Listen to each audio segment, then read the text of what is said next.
Bonjour mes frères, c'est toujours avec la joie du Seigneur que j'ai le plaisir de vous accueillir. Philippiens 4,4 nous dit « Réjouissez-vous toujours dans le Seigneur, je le répète, réjouissez-vous. » Amen. Malgré la situation difficile où Paul se trouvait, il était en prison, il nous demande, il nous exhorte de nous réjouir dans la joie du Seigneur, parce que celle-ci ne dépend pas des circonstances, mais dépend de l'intimité, de la profondeur de la relation que nous avons avec lui. À mon humble niveau, je demande donc à mon Seigneur et Maître Jésus-Christ de me garder, malgré les circonstances défavorables, dans la joie et dans l'allégresse, parce que c'est lui et lui seul le maître des horloges. Et je suis persuadé qu'au moment qu'il va choisir, comme pour Paul, il va me libérer de cette situation. Vraiment que toute la gloire lui revienne. Le passage à étudier cette semaine est Marc 12, 28 à 34. Je répète, Marc 12, 28 à 34. Lisons. Un des scribes qui les avait entendus discuter, sachant que Jésus avait bien répondu aux Sadducéens, s'approcha et lui demanda « Quel est le premier de tous les commandements ?» Jésus répondit « Voici le premier. Écoute, Israël, le Seigneur, notre Dieu, est l'unique Seigneur. Et tu aimeras le Seigneur ton Dieu de tout ton cœur, de toute ton âme, de toute ta pensée et de toute ta force. Voici le second. Tu aimeras ton prochain comme toi-même. Il n'y a pas d'autre commandement plus grand que cela.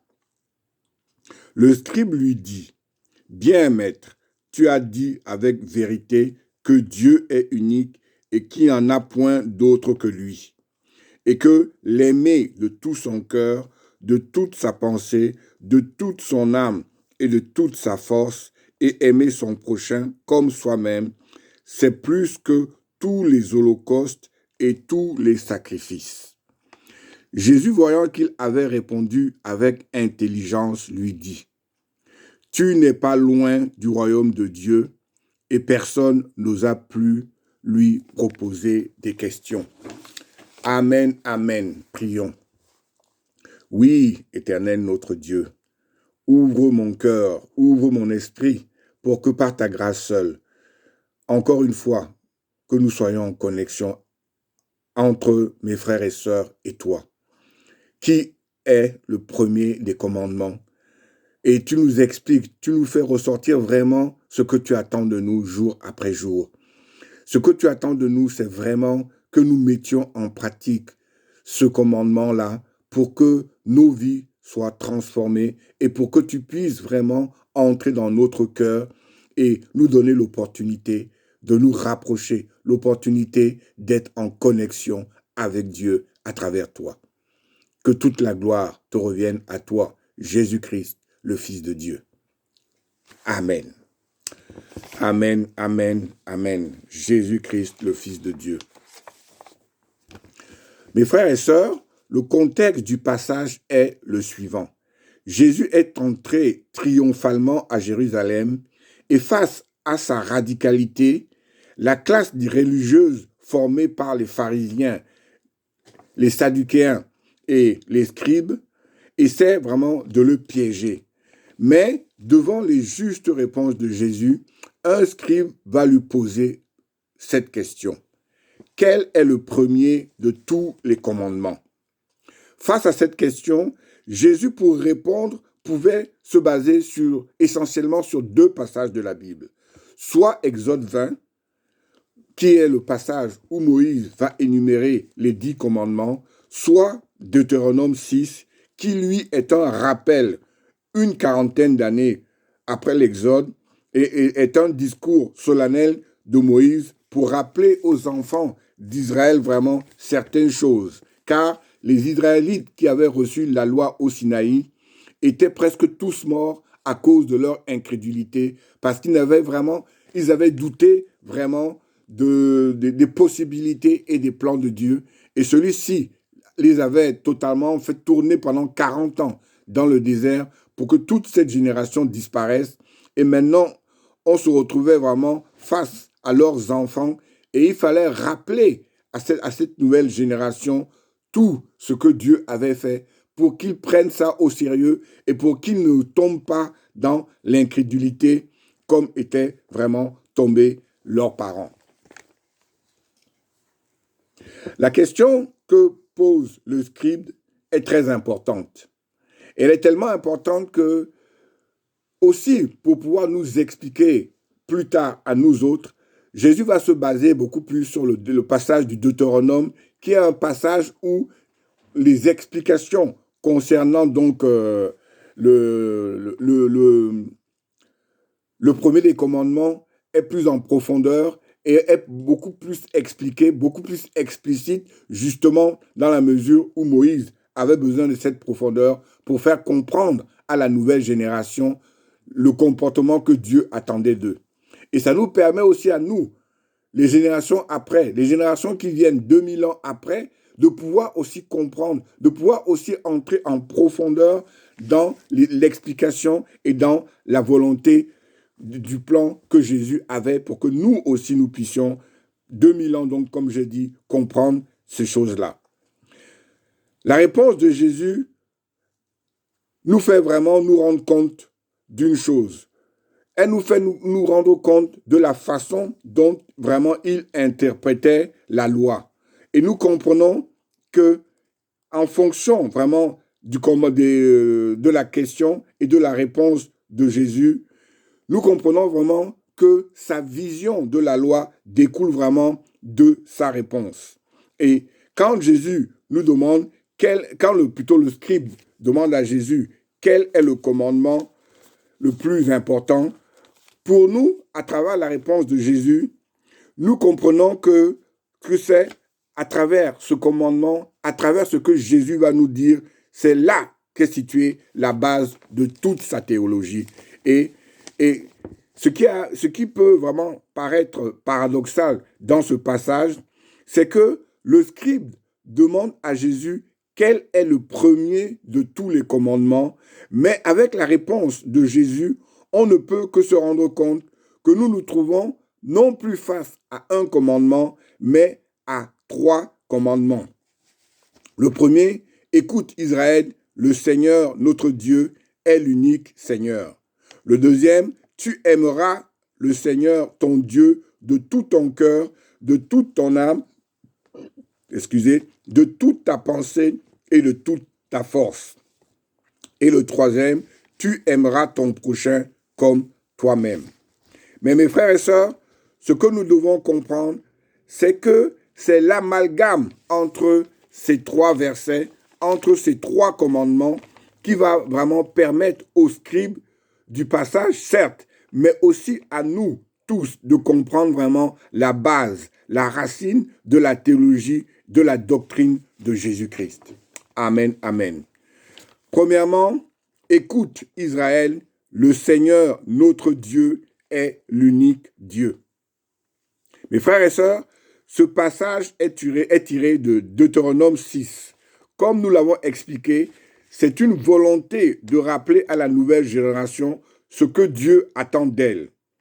Écoute Israël est plus connu sous le terme Shema Israël. Et c'est vraiment une exhortation de la part de Moïse qui sait qu'il va mourir. Le mot Shema va au-delà du mot écoute.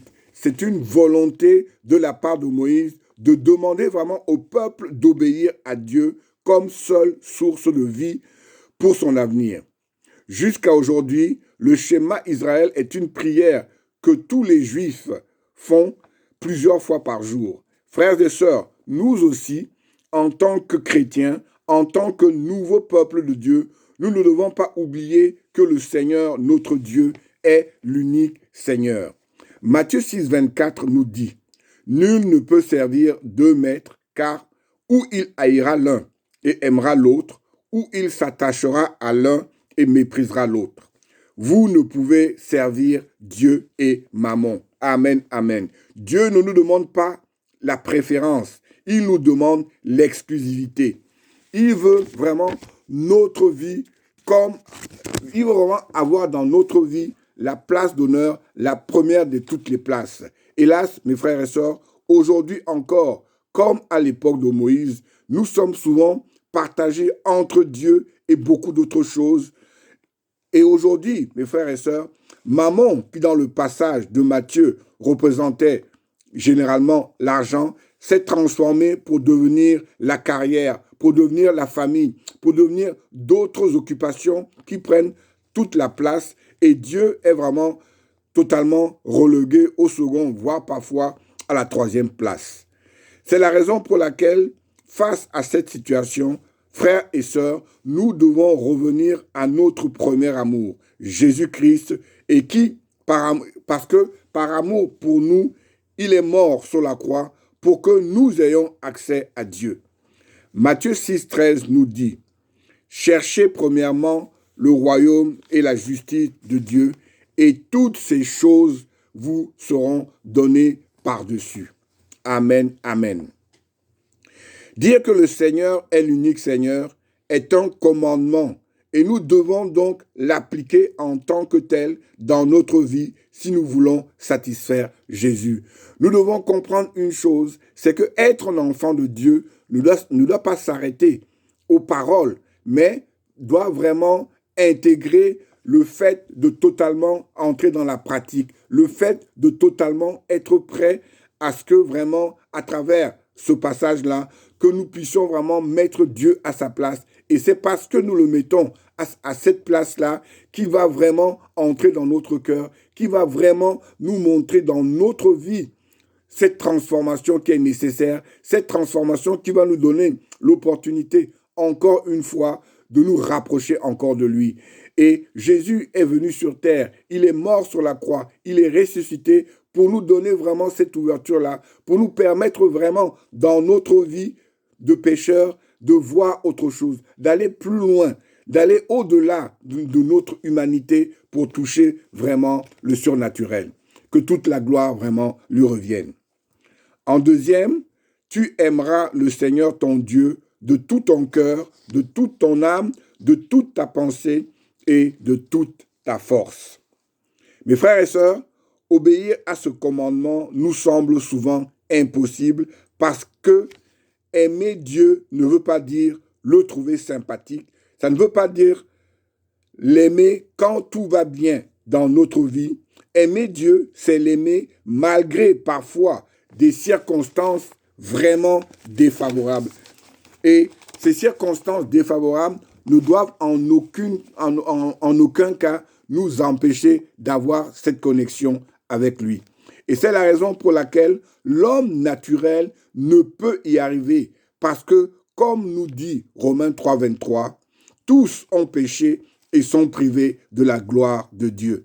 C'est la raison pour laquelle Jésus rappelait aux pharisiens l'impossibilité pour eux, comme pour tous les hommes, d'accomplir la loi de Dieu et la nécessité pour tous les hommes, pour parvenir à accomplir ce commandement, d'avoir un sauveur. Sans la puissance de Jésus qui nous purifie du péché et la présence du Saint-Esprit dans notre cœur, il nous est vraiment impossible vraiment d'aimer Dieu. Il nous est impossible vraiment d'avoir cette connexion, d'avoir cette relation avec lui. Marc 9, 24 nous dit, « Aussitôt, le père de l'enfant s'écria, « Je crois, viens au secours de mon incrédulité. » Amen. Comme cet homme, nous pouvons nous aussi demander à Dieu de nous aider dans les domaines dans lesquels nous ne pouvons pas l'aimer de tout notre cœur, de toute notre âme, de toute notre pensée et de toute notre force. Le seul moyen d'y parvenir, c'est vraiment à l'aide du Saint-Esprit, d'avoir l'opportunité, d'avoir une relation de plus en plus intime, de plus en plus profonde, de plus en plus éclairée avec lui. Et c'est en faisant l'expérience de la fidélité de Dieu dans nos épreuves et dans nos luttes de tous les jours que notre amour pour lui va grandir de plus en plus. C'est la connaissance de plus en plus grande que nous avons de lui qui va vraiment nous permettre à notre amour d'être de plus en plus constant. Et c'est pour ça, mes frères et sœurs, qu'on le veuille ou non, c'est à travers l'expérience de notre connexion avec lui, à travers le fait que, année après année, avec l'aide du Saint-Esprit, nous allons être sanctifiés. Et cette sanctification va nous permettre vraiment de nous rapprocher encore plus de lui, de nous retrouver jour après jour, parce qu'on le connaît de mieux en mieux. C'est comme une amitié. Plus vous êtes en relation, plus cette amitié est profonde. Et avec Dieu, c'est encore plus que ça. Plus nous voyons ce qu'il fait dans notre vie, plus vraiment les liens que nous avons avec lui vont être profonds et vont nous transformer. En résumé, mes frères et sœurs, aimer Dieu, c'est lui accorder chaque jour la première place dans chacune de nos actions, dans chacun de nos choix. Et cela, quel que soit l'environnement, quel que soit ce que nous vivons, quelles que soient vraiment parfois les tempêtes par lesquelles nous passons, il doit être présent dans notre vie. Et c'est lui, à travers sa présence dans notre vie et dans notre cœur, qui va montrer à tout un chacun, qui va nous permettre vraiment d'être un témoignage extraordinaire de ce qu'il fait jour après jour dans notre vie. Et mes frères et sœurs, nous ne devons pas l'oublier. C'est parce que nous avons cette connexion avec lui, c'est parce que nous l'aimons que jour après jour, nous l'acceptons dans notre cœur et que jour après jour, quand il y a le soleil comme quand il y a la pluie, nous sommes là et nous sommes présents. Amen. Troisièmement, aimer son prochain comme soi-même ou aimer son prochain comme toi-même. Quand on parle d'aimer son prochain comme toi-même, tous nous pensons au bon samaritain. Mais ce que nous devons comprendre, c'est que déjà dans le livre Lévitique, on nous parlait de ce commandement. Lévitique 19, 18 nous dit « Tu ne te vengeras point et tu ne garderas point de rancune contre les enfants de ton peuple. Tu aimeras ton prochain comme toi-même. Je suis l'Éternel. » Amen.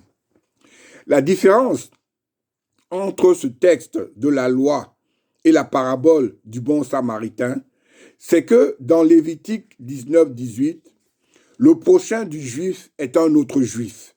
Mais avec Jésus, le prochain n'est plus un autre corrélaire, une autre personne de la même race, une autre personne qui fait partie du peuple, puisque un sacrificateur et un lévite, des juifs pieux, sont passés sans secourir la personne qui était blessée. Parce que malgré ce que la loi leur demandait de faire, ils n'avaient pas assez d'amour pour cela. Cet amour qu'ils n'avaient pas va venir d'un Samaritain, d'un étranger, d'un ennemi. Qu'est-ce que ça nous fait comprendre? Ça nous fait comprendre qu'avec Jésus, le prochain devient la personne qui, par amour, comme ce Samaritain, va exercer la miséricorde que Dieu nous demande d'exercer jour après jour. Ce Samaritain, qui pourtant voyait que c'était un juif, voyait que c'était un ennemi, avait tellement aimé son prochain comme lui-même qu'il va le traiter exactement comme si c'était lui-même. Il va le soigner, il va le porter sur sa propre monture et payer l'autel avec même un supplément pour être sûr que l'homme sera rétabli. Comme à son accoutumée, à travers ce passage, on se rend compte que Jésus va beaucoup plus loin que la loi. Il nous fait comprendre que parce que Dieu est l'unique Dieu, parce que nous devons l'aimer de tout notre cœur, notre prochain n'est plus notre frère de sang, mais notre frère tout court. Il peut être noir, il peut être blanc ou autre, il peut être croyant ou non croyant, riche ou pauvre. L'important, c'est que nous pratiquions la miséricorde qui nous vient de Dieu. Et c'est à travers la pratique de cette miséricorde que tout le monde va se rendre compte de la place que Dieu a dans notre cœur, que tout le monde va se rendre compte que le Dieu dont nous parlons, Jésus-Christ, notre Seigneur et Sauveur, dont nous proclamons jour après jour certaines vérités, est vraiment en nous et que jour après jour, à travers cet amour que nous avons pour les autres, cet amour que nous avons pour tout un chacun, il va vraiment agir et nous transformer. Quand nous disons aimer, il est toujours plus facile d'aimer les gens agréables, d'aimer les gens avec qui on se sent bien. Mais l'amour du prochain va infiniment plus loin. Il va infiniment plus loin dans la mesure où Jésus nous demande d'aimer sans tenir compte vraiment des relations que nous avons avec la personne, mais en tenant compte de la miséricorde qui vient de Dieu, en tenant compte que c'est cette même miséricorde qui a permis à Dieu, malgré nos péchés, qui a permis à Dieu, malgré les décisions qu'il avait prises face au péché, d'envoyer son Fils, Jésus-Christ, mourir pour que nous aussi, malgré notre mauvaise conduite, nous puissions vraiment avoir accès à Dieu. Et nous ne devons pas l'oublier. La miséricorde dont Dieu nous parle, nous aussi, jour après jour, nous en avons besoin dans la mesure où aucun de nous n'est parfait, aucun de nous ne peut vraiment avoir accès à Dieu. Tous, nous sommes dans une situation où nous avons besoin de Jésus-Christ et c'est à travers cette réalité que nous devons comprendre que même si face à certaines situations, à certaines personnes, nous ne sommes pas à l'aise, cette miséricorde nous donne la force à travers le Saint-Esprit vraiment d'aller au-delà de nos capacités humaines et de toucher vraiment ce que Dieu veut à travers nous. Amen. En conclusion, le verset 34 nous dit, Jésus, voyant qu'il avait répondu avec intelligence, lui dit, tu n'es pas loin du royaume de Dieu. Amen, amen. Frères et sœurs, nous ne devons pas oublier que ce passage se situe vraiment quelques jours avant la mort et la résurrection de Jésus.